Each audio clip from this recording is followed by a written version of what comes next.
ஐயாசனே என்னையா சோதனை இது. இப்போ தான் ஒரு மலையை முடித்த மாதிரி இருந்துச்சு. அதை பார்த்தா அங்கங்கன்னு 2 மலையை தாண்டி கூப்பிட்டு வந்தாங்க. அங்கே ஒரு மலை தெரியுது பாருங்க. அங்கே தான் போகணுமா இன்னும் சுத்தமாக முடியல.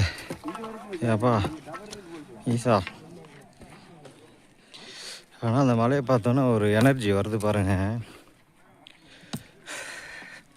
இவ்வளோ தூரம் பட்ட கஷ்டம் எல்லாம் அதுக்கு தான். எப்போ மேலே உட்காந்துருக்காராம். அது தெரியுதா